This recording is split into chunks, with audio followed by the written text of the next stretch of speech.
Tonight, Whyalla residents asked for input on the city's budget and Port Pirie RSL prepares to open its doors. From our 7 Spencer Golf Studios, your nightly news with Louise Huber begins now. Hello everyone. Whyalla City Council is reacting to a changed economic situation, working to soften the blow for locals impacted by the coronavirus pandemic. This year's annual budget, which is now open for public consultation, includes a new hardship policy to support the community in its recovery.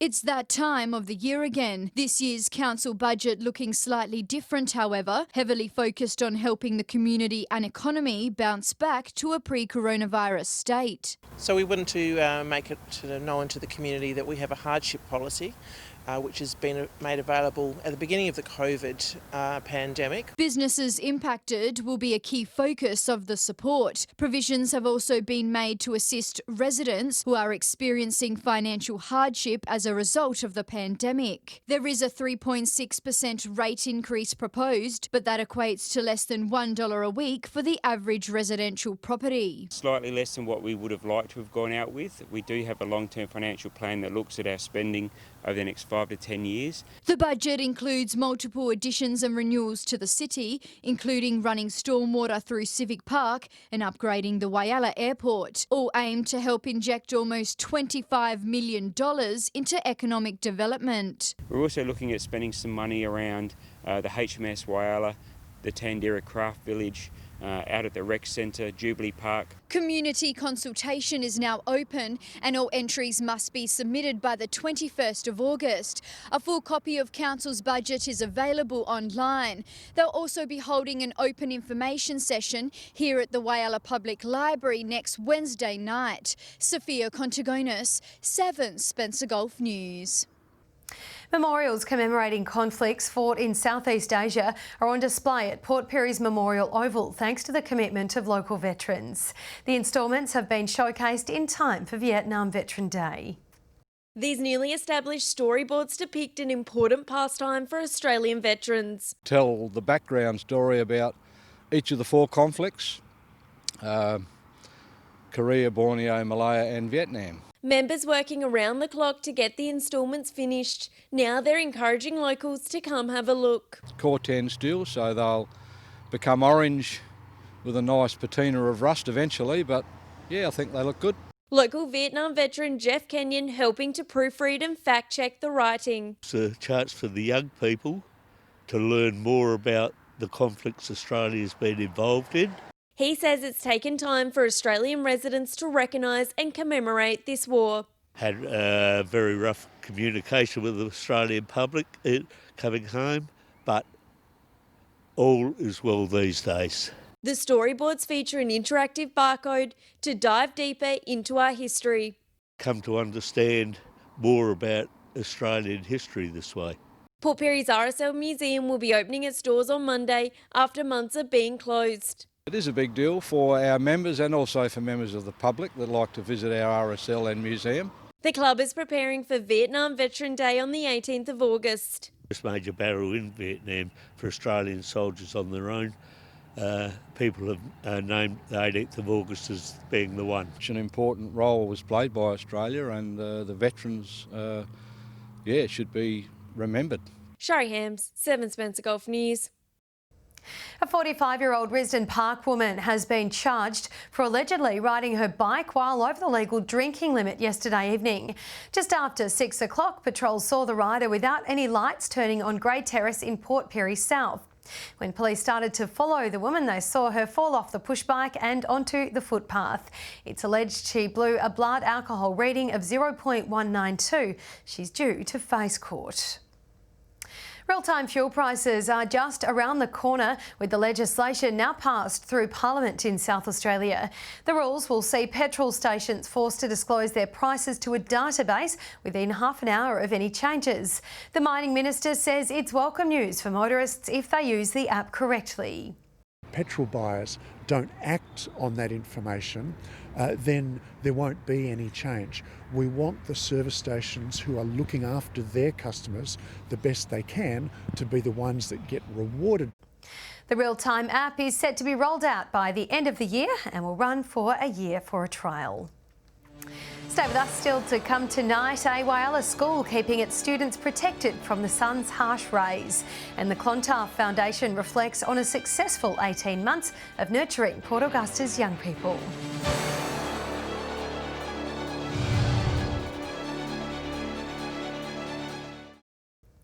Hello again. Whyalla's Samaritan College has been given the tick of approval by Cancer Council SA for following strict Sunsmart measures. Although it's still winter, the organisation says even the smallest UV sun ray is enough to damage unprotected skin.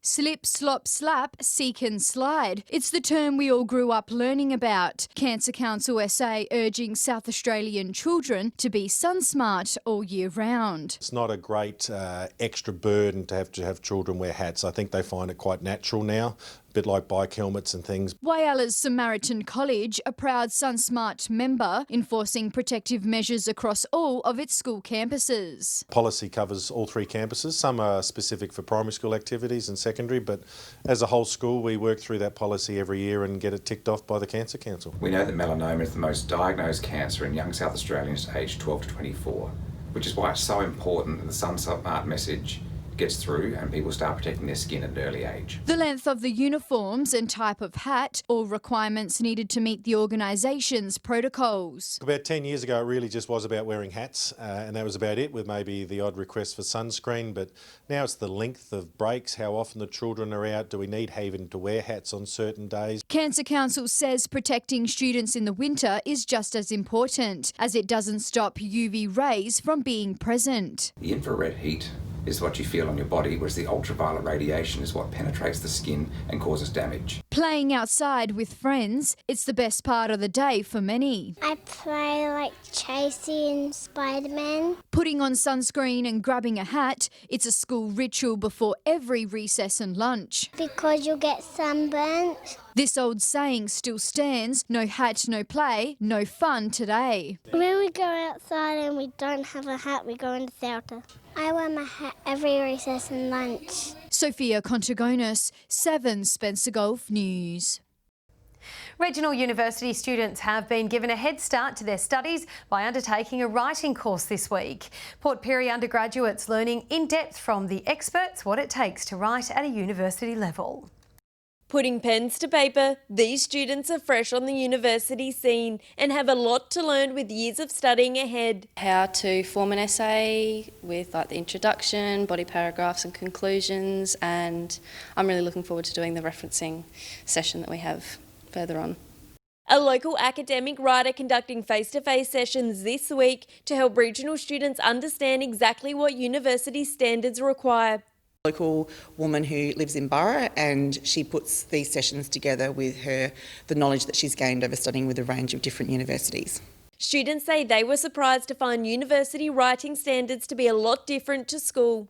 So in school, even the referencing styles, they've all changed, and the sort of in-depth, annotations and that sort of thing that I have to do for the assignments have changed massively. It's the first time some students have been welcomed back on campus following coronavirus shutdowns. Finally have a face-to-face session, which was really great. So we had our students back in campus talking face-to-face with our tutor, but we also always provide a Zoom options for those who might live a little bit further away. Regional students say they're thankful they could study from their hometown, with the first year of school graduates given UniHub as an option. I never wanted to move down to Adelaide, so I thought it was a great opportunity for me to be able to do this here and stay home with my family. Shari Hams, 7 Spencer Gulf News. It's been just over 18 months since the Clontarf Foundation was established in Port Augusta. The Academy works towards improving the education and life skills of Aboriginal and Torres Strait Islander men, with participation numbers continuing to grow. What began as a football-based group almost 2 decades ago, the Clontarf Foundation has expanded its horizons. Developing the leadership skills, employment skills, soft skills as well. And it's about getting boys to school, keeping them at school, getting more boys to finish year 12 and then moving on to employment or further study. The boys are up early in the courts for one of their many activities the Academy provides today, giving them structure and support throughout their high school years. Definitely you see an immediate impact to a certain degree But what we are looking for is a long-term change, and I think you'll see that over many years to come. It's welcomed dozens of boys through its doors since its formation in Port Augusta just last year, and the numbers continue to grow. 70 academy members last year, and this year we're up to 93, so we're sitting around those low 90s. There's hopes up to 120 boys will join in future years, who will be part of a community, the end goal to help the boys in their journey out of the classroom doors. My career, my job that I want to get is an electrician, like a house one, just so I can fix stuff around my own house if it gets broken down and all. Teaching the boys life skills from cleaning up in the kitchen to taking them on volunteering trips to help communities that are struggling. Kangaroo Island camp. We ended up going there for two nights, and then we stayed there and then we helped them fix their garden that ended up getting burnt down. It was just really good to see the boys hands-on, happy to help out, and hopefully that community really gets something out of it. Laura Milovanovic, 7 Spencer Golf News. Stay with us again after the break. A Broken Hill teenager praises the work of the Royal Flying Doctor Service, and preparations underway for the maulka Awards.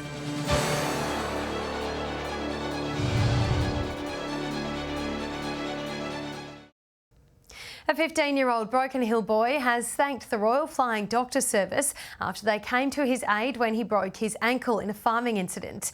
Jed Fleming is now recovering back home in the Silver City, very grateful for the help he received.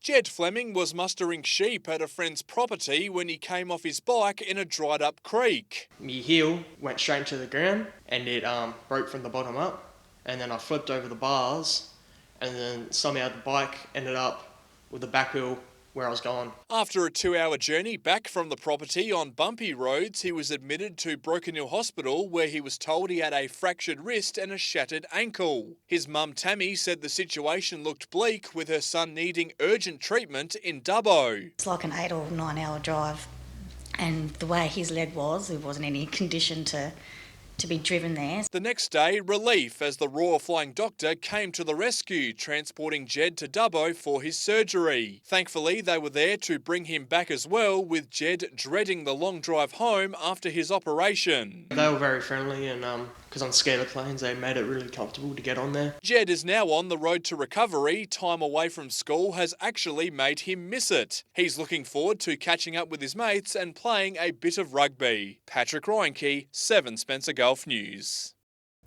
Regional actors and writers between the ages of 15 to 18 are being called on to participate in a virtual book club presented by Carclu. The online workshop will allow aspiring creatives to sink their teeth into theatre and writing conversations. Weekly sessions will commence on Monday over the space of 8 weeks. Those interested are being urged to sign up online through the Carclu website, with registrations closing tomorrow night. A date has been set to crown the winners of this year's Maulka Aboriginal Art Prize, an event which will this year be held a bit differently. The exhibition is anything but ordinary this year though, with new artwork said to be top-notch. The countdown for the 2020 Maulka Awards night has begun. All I can say is I'm glad I wasn't the judge, because they would have had a really hard job, because the level of work this year was just outstanding. In its 11th year, the Art Prize looks quite different. It's now solely an online exhibition. Organisers say it was a strange concept from the start, but the show must go on. The artists were really keen to see Maulka go ahead, so I was sort of under the pump to make sure that we made it happen somehow. Heading online hasn't stopped its popularity, with 47 submissions from artists right around the region, including the younger generation. Amazing what our young people are doing out there, so we want to continue to encourage our youth to take up painting as an art. Marie is hoping for a full crowd in the Institute Theatre on August the 10th, saying it will be a night not to miss. We want to try and celebrate, given that we've had a grim year, and I think it's really something that we can come together to celebrate moving forward. Laura Milovanovic, 7 Spencer Golf News. An information session has been held on the Joybaluk Bridge duplication. Members of the Port Wakefield to Port Augusta Alliance answered questions from residents yesterday afternoon. Some locals believe the bridge will have many benefits for the city. We're obviously in the tourism sector, so it's great for that. But even just the kids walking to school, our kids and that have to traverse the bridge going to school on bikes and walking and all that. And it's just going to be like a infinite increase in safety for those people as well. More information sessions will be held later in the year. Coming up after the break, we'll have this week's footy tips and the weather with Brit.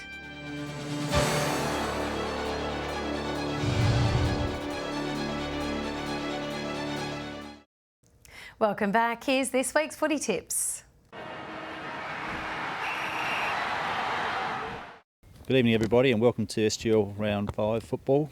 South Augusta make their first trip down to Port Pirie tomorrow, take on the resurgent Bulldogs, Port Bulldogs. They won their first game last Saturday, so they needed to win it to stay in touch with the Final Four. So that could be the clash of the Bulldogs. We'll be interested to see which Bulldog comes out in front. I'm going to be a little bit biased and tip the South Augusta Bulldogs. At Chinnery Park tomorrow, note Chinnery Park, not ETSA, not Central Oval. West Augusta host the Lions up here at Port Augusta. Westie's very disappointing last week and they'll want to atone for last week's loss to Ports. But I don't think the Lions will let them do that, so I'll be tipping the Lions. Good weather, let's have good crowds at both games. Welcome to Port Lincoln Footy Tips and Round 5. We kick things off at Centenary Oval, where Lincoln South are hosting Boston's. Lincoln South have come off a good win and Boston's are still looking for their first win of the season. I think Souths are going to be too strong and I'm tipping them to win by a big margin. In the next game, a match of the round, we've got Tasman's hosting Marble Range at Ravendale Oval. Marble Range have been really competitive and fought hard all season, but they've only got the 1 win and 2 losses on the trot. They're going to fight hard to win this one, but I can't see them getting over the line. Tasmans are undefeated and will be too strong. I'm tipping a close game, but Tasmans will win by 12 points. Big round of Whyalla football coming up this weekend. We've got 2 undefeated teams, West Whyalla versus Rapina. The winner here will go a game clear on top at the halfway point of the season. Roos have done really well, big improvements from last year, but I can't see West not being favourites again for this one. Other big match will be on Saturday at Memorial Oval. It's North Whyalla versus South Whyalla. Both are stuck on 1 win each and the winner here will go a game clear in the top 4 with just 5 matches to go. I think North will get a win there. And finally on Sunday, it's Central Whyalla versus Roona Bay. Sadly, the Bays are stuck on the bottom of the ladder and it should be a comfortable win to the Roosters. Now for a look at what the weather's doing over the next few days, here's Brit. Thanks, Louise. Once the fog cleared this morning, we saw sunny conditions across the Spencer Gulf. Port Augusta reached a top of 21 degrees today. Port Pirie and Port Lincoln both 20. 22 degrees was the region's high recorded at Woodner this afternoon. Whyalla, Kadina and Cleve all got to 21, Broken Hill 18. Taking a look now at today's skies. From the satellite, we can see high jet stream cloud in the southeast, sweeping in from the west, but no rain activity. Clear skies elsewhere thanks to a broad high pressure system and dry air mass. Moving on to tomorrow, and we'll start with the Gulf waters. Winds north to northeasterly at 5 to 10 knots, seas under 1 metre with south to southwesterly swells. And it's looking like a mostly sunny Saturday at Port Lincoln, 18 degrees the high tomorrow. Cleve, mostly sunny and 21. Mostly sunny at Woodner with a top of 23 degrees. Sunny conditions expected at Whyalla, a top of 21. Port Augusta, bright and sunny with a high of 23. Kadina, mostly sunny and 19. A sunny start to the weekend at Port Pirie, a top of 20 degrees tomorrow. Clare, mostly sunny and 18. Broken Hill, sunny with a high of 19. Looking ahead to Sunday now, sunny about the Broken Hill region, cloudy about the Lower Eyre Peninsula and partly cloudy about the remainder of the Spencer Gulf. A high of 23 degrees expected at Port Augusta, Broken Hill 21, Whyalla with a top of 20 degrees, Woodner and Port Pirie 19, Kadina 17, Port Lincoln 16. And now let's take a quick look ahead into next week. Monday, fine and partly cloudy across the region with a little more cloud about the Lower Eyre Peninsula. Port Augusta and Broken Hill both with tops of 21 degrees, Woodner 19, Port Pirie with a high of 18, Whyalla 17 degrees, Kadina 16, Port Lincoln 15. Tuesday, showers forecast for the Lower and Eastern Eyre Peninsula as well as the Mid-North. Fine elsewhere, with maximums a little cooler. 17 the high for Port Augusta and Woodner, Broken Hill 16, Whyalla, Port Pirie and Kadina 15, Port Lincoln a top of 14 degrees. And Louise, that is the weekend weather forecast. I'll catch you next week. Lovely, thank you for that, Britt. And that wraps up your local news for this week. John Hunt will be back on Monday. Have a lovely and safe weekend. Good night.